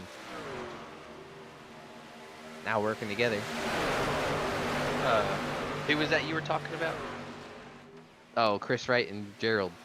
Oh yeah, I remember a time they did not like each other for a while there.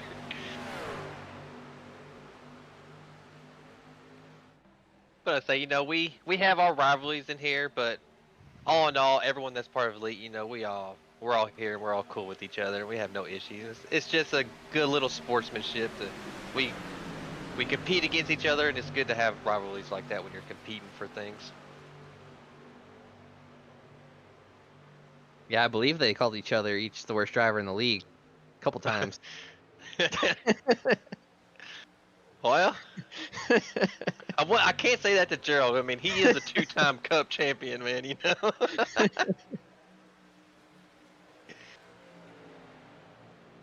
And that's not a knock to Chris. Chris is quick, dude. I think the thing with Chris, when the tire model changed, it kind of messed him up for a bit, but he's been getting it back,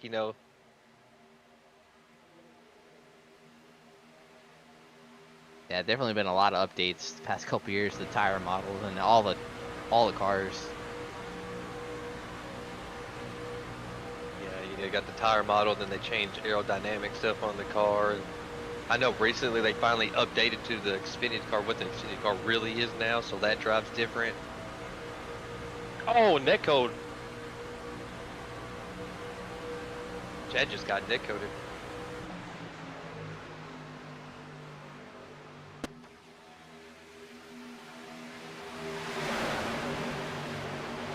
Chad. Let's see if we can take a look back at what happened. These guys are all. Oh yeah, it looks like what was that, the 79? Maybe a little blink here. Oh Yep. Yeah. Big couple blinks there for the 79.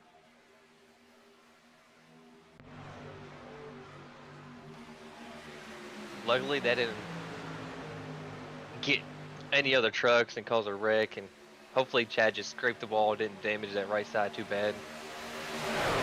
Seems to be staying with the track pretty good, so I think he's alright.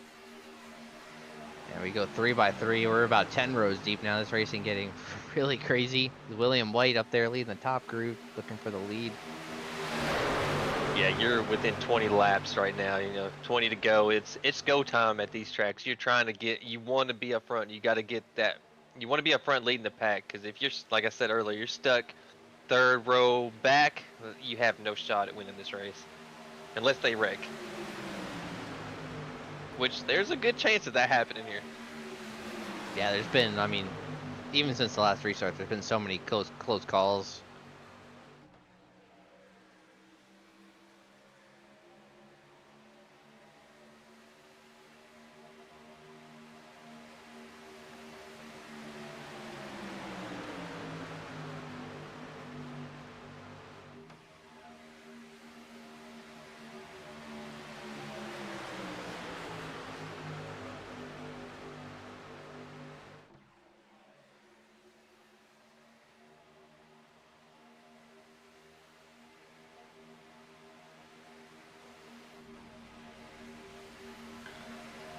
Apparently. Man, look at this pack. This is crazy. Yeah, this is I when would- it gets nuts. I would absolutely hate being in this. I am not the kind of guy who'd want to be in this pack right now. I'll tell you. I know it's Yeah, it's same. go time, but like This is when it gets scary. I'm done. Especially with like I said, a few minutes of mid pack, 3 wide, you're just like, oh god, please don't wreck, please don't wreck. yeah, I just feel like, you know, especially now. I mean, these guys back here, there's just nowhere to go. Like no lines are moving right now. It's kind of like you said. It's kind of all even for the time being, and it's just so hard to actually work your way up there. Yeah, that's why I think trucks and the Xfinity car are probably the hardest to race here because it's such a stalemate pushing. Unlike the next gen, you get these big runs and you can lock bumpers and you can really make moves with the Cup car, but the truck and Xfinity, you're just stuck like this side by side for so long and forever. I mean, we have 27 trucks within 1 second of each other right now. 27.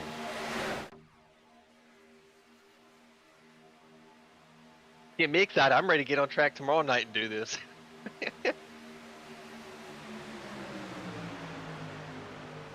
I mean, did I get jealous? You know, the trucks get the race before we do. I'm one of those guys when I watch a race, it's like I want to get behind the wheel and I want to be in the race.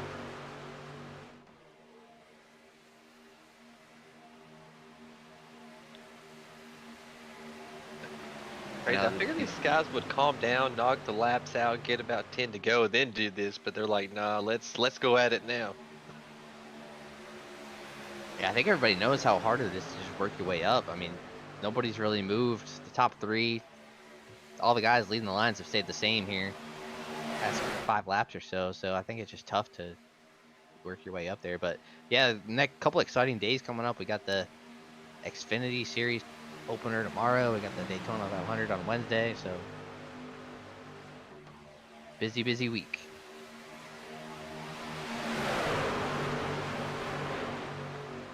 Arca here on Daytona Tuesday? week, man.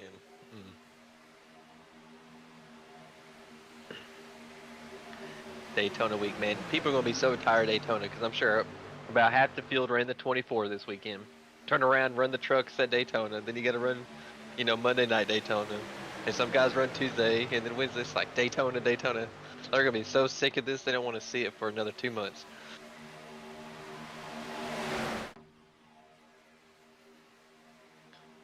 Just seems to really be stalled out right now. No one's really pushing that hard. Looks like the top line, William White's finally able to clear with help from Jess Story. Jess with a good push. He almost got clear to the middle too, right there.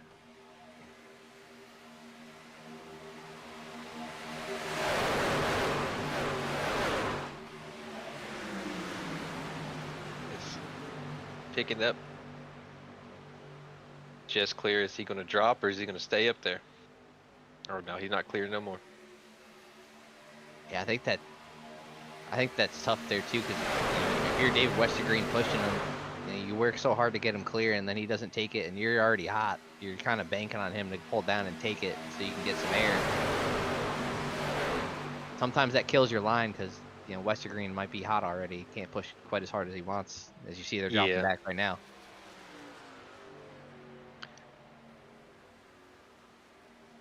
Oh. The 3 has to get down. He only has a gallon of gas left, and he's stuck in the middle lane. Oh no.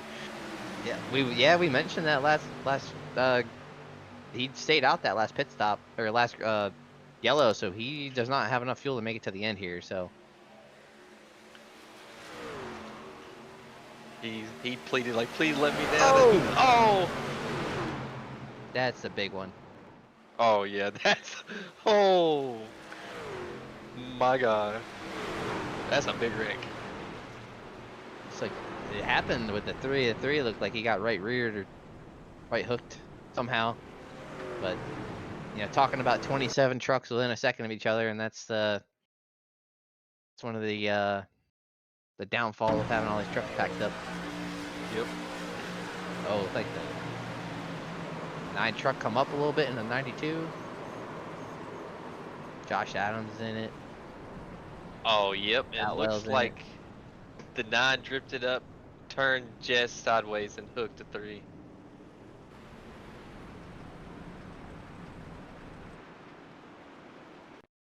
Yeah, he just started drifting up on the exit.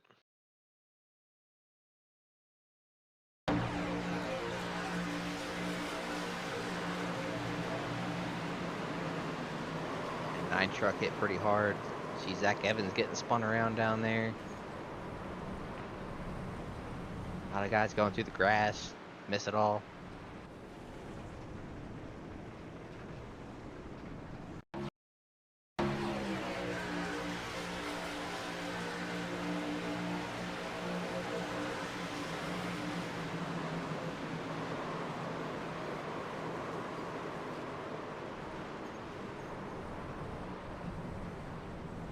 Zach Evans with the Me Fine machine in the grass. Scott's throwback.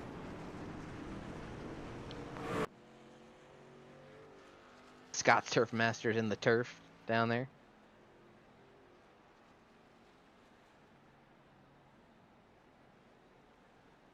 Sounds good. We'll head to commercial here and get one last commercial in before we end this race under green here, hopefully.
Since 2010, race fans have had one burning question.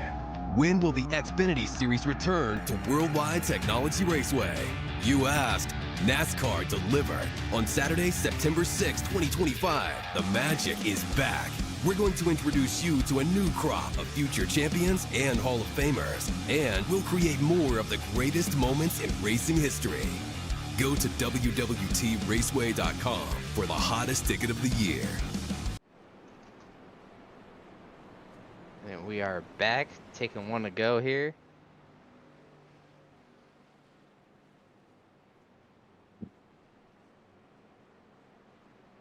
We'll be coming 9 to go once we hit the line. Business is going to be picking up here.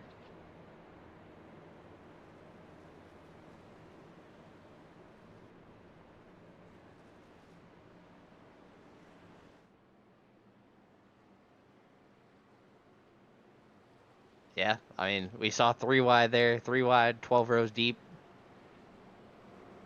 Gonna be a 9-lap shootout here, plus green-white checkers, which I don't know about you, but I'm thinking we're gonna use them. Oh, yeah.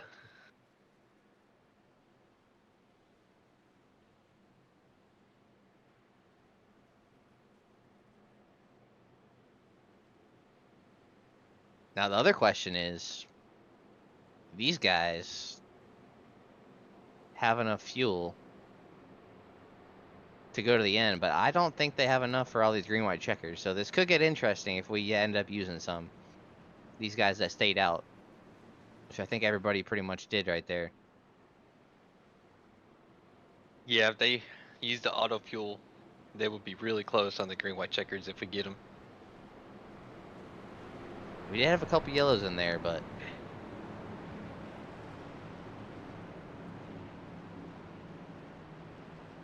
Oh, they delayed the green. I guess we had an incident under yellow.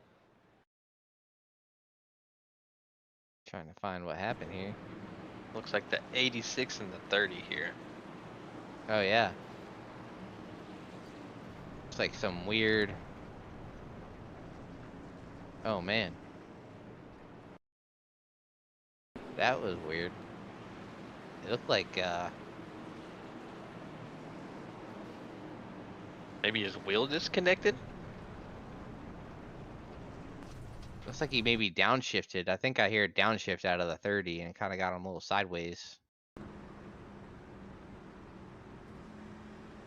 Oh, he just said his wheel disconnected.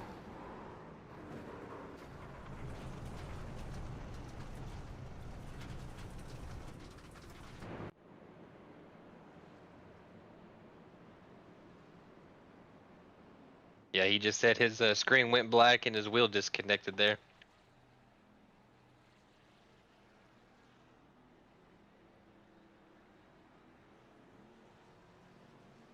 Well, that will help these guys that were close on fuel if we use these green white checkers, I guess. If we're talking about that.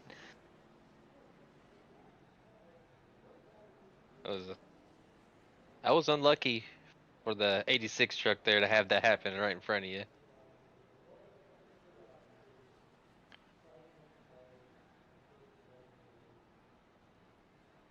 Hey, you got into him pretty good too. I mean, don't expect the truck in front of you under yellow to all of a sudden lose control at 60 miles an hour.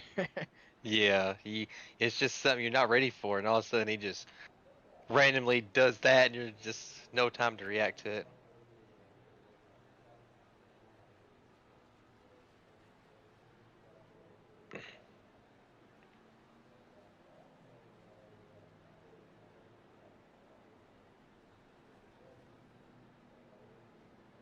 Oh, they come down here, gonna be 8 to go in regular time. Gerald Campbell leads in down, Chris Wright on the outside, Tom Bourne P3, Dustin Dorr P4. Green flag is out. Not a great start for that outside lane. Chris Wright, Dustin Dewar. William White is maybe gonna clear Chris Wright here. But that bottom group, the top 3 trucks got a good start, and nobody else really did down there. Yeah, I was about to say that bottom really didn't go as well as that outside there. As you see, you know, different packs here. Oh, someone went flying off there. Yeah, not sure who that was. Float truck below the apron.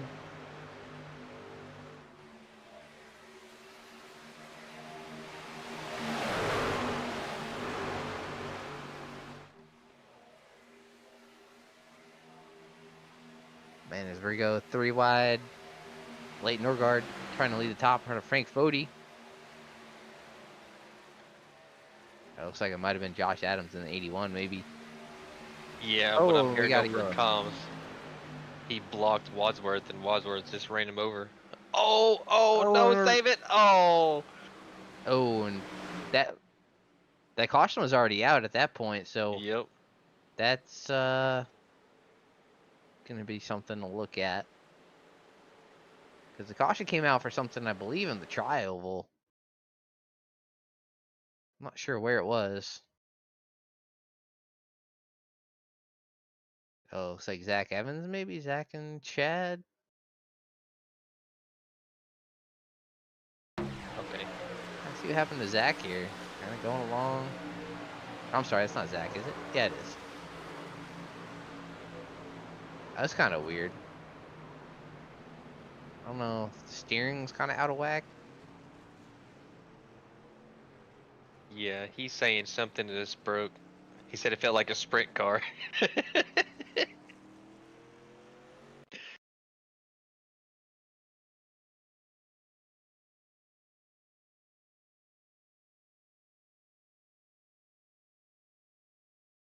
Kind of getting loose through the tri-oval there, yeah. That was Yeah, odd. He said like it was just wobbling. It was like a weird feeling, like something was broke. I guess.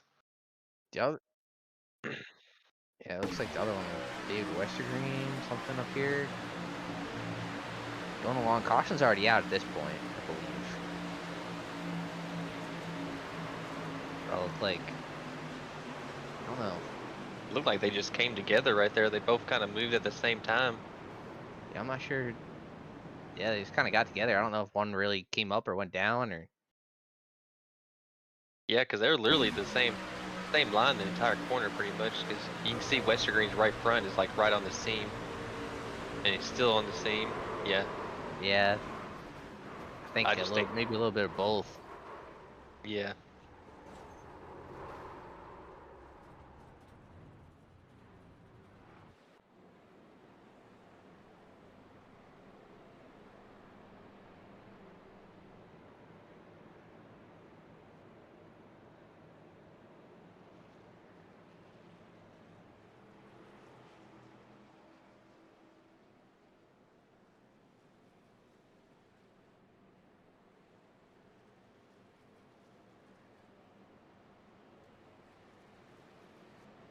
Yeah, I mean that's another tough call too, because I forget what the penalty is for contact under yellow, but I think it's pretty severe. So Yeah, it's like a tally and an EOL and a point penalty.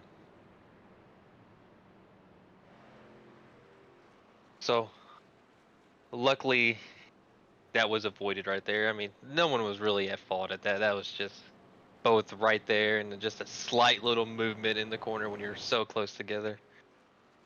yeah, I mean that's another thing too that's tough at these super speedways is you're kind of all packed up, and then a yellow comes out, and you're all trying to slow down and get lined back up, and Yeah, I mean, I understand. I've been a victim of it. It happened to me the summer race in the Cup Series at Daytona. You know, caution come out. I had someone right on my back bumper as the caution come out while we're going in the corner, and there's nothing he could do. You know, we're so packed together, and he just accidentally hooked me head on into the wall. You know, you're just so close at these types of tracks. It's just so hard to avoid sometimes.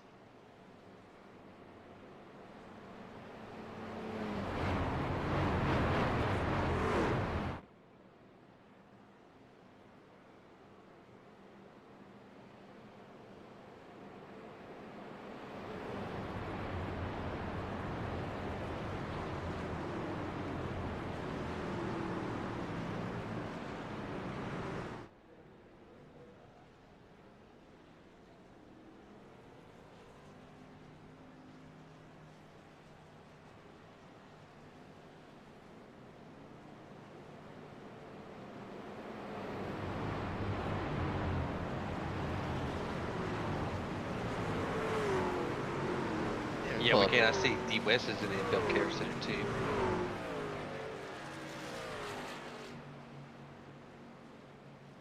See if we can pull up David Westergreen here. There he is, David. Having a solid run tonight, man. Just kind of, caution was out and kind of just incidental contact there under yellow. I mean, take us through your night there. Kind of coming down to the end of this thing. I was having fun, man. It was a little, wild there. 3 wide, all that, and you couldn't really move at all. And I had Tyler Fody behind me. That's like the guy you want behind you, and we couldn't actually make anything happen. And I was a little disappointed. But the big moment was Story didn't come down. He had it cleared. I had put it clear. That was it. That was the moment. If he goes down, we're golden. I think I get pushed ahead of that one wreck where I got some damage. And then here, Frank and me, that was just my luck. That's what happens every time, man. Yeah, we're kind of talking about that. We saw you push him to the lead, and then he didn't take it, and then it kind of killed the line. We were kind of talking about that for a little bit in these trucks and how tough it is, when that happens. And yeah, just how tough it is to move. It looks so difficult to just move forward. It looks kind of just like all 3 lanes kind of die out, and nobody can really go anywhere. Is that kind of what you're seeing tonight? Oh yeah, I was trying to keep my track position as much as I could. There was the amount of times I was trying to jump up there and get in the outside lane and get in the top and just make sure I was moving forward at all times. So I just did that all night. It worked. We missed some wrecks. Got Sam in one of them, but the South Shore cars were running really good, man. I was right behind Vince. I was excited about it, and disappointing, but we'll go for it again. I think I'm gonna try to go for it tomorrow. Definitely gonna go for it on Tuesday. So yeah, trying to get elite win number 1, man. It's tough flooding out here 'cause stuff always happens that I can't control. I'll let you guys back to it. Thanks to Outdoor Bite Size Sports. All right, thanks, David. On all D-Wins, good week. running. Good run tonight, man. And unlucky that happened. It's typical. I'm doing my best out here, man. Just trying to get number 1. You will. You'll get it, man. Good luck of the rest of the season. Thanks, guys. Have a good broadcast, and thanks for it. Thank you. Sure. As green flags back out, 3 laps to go. Chris Wright leads with Gerald Campbell. Low line.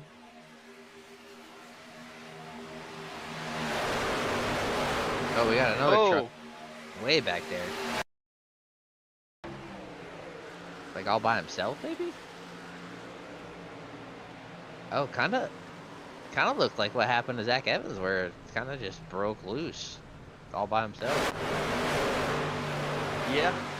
Maybe there was just too much damage. You know, you went to turn the wheel, and maybe there was some wheel damage or something. It was something more than he expected. Oh, someone's Big one. Oh, they're Still wrecking. That was. Somebody got turned head on in the fence. I believe that was Dustin Dewar where it started. Saw him get turned head on in the wall. I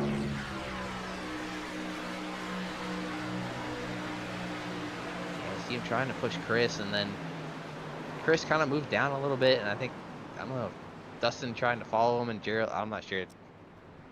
Kind of came together with Gerald down there and shot him back up in the wall. I think he was moving with Chris to go down. This is how I look at it, is because when you're pushing someone and you're just so locked in on their back bumper and they start moving to a different lane, in your mind you're like, okay, I'm gonna follow them and keep pushing with them. And even though you're not clear, sometimes you just react with what that car's doing in front of you, and this is the result of it sometimes. Yeah, some big hits back here. You saw Harrison Talon involved. 66. Poor Harry, man. walking up. First race back, and he's been caught up in like 2 or 3 wrecks, but it's good to have Harry back, getting back behind the wheel.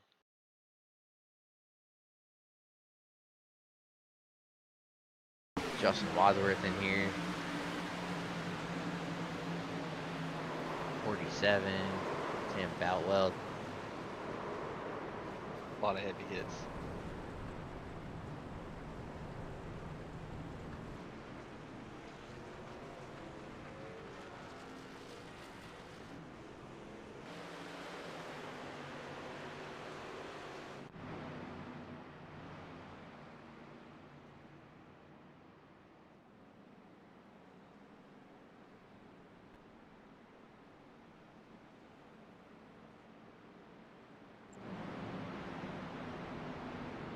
This will be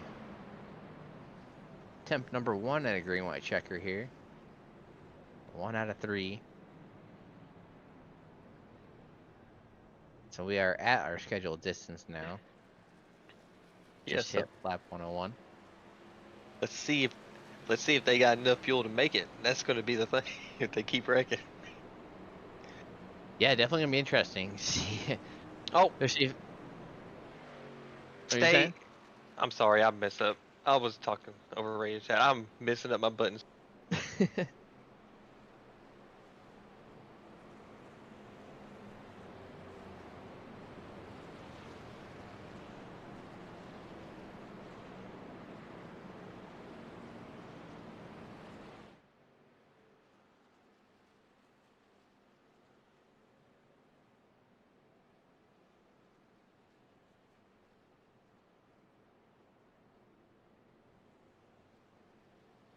Yeah, I'm not sure how many of these trucks are clean at the moment. But, Yeah, look, you know, I see a lot of meatballs. I mean, one guy we talked about early on in the race, P4, Robert Hill, talked about him dropping to the back, staying out of trouble. Looks like he's missed all the wrecks, and here he is running.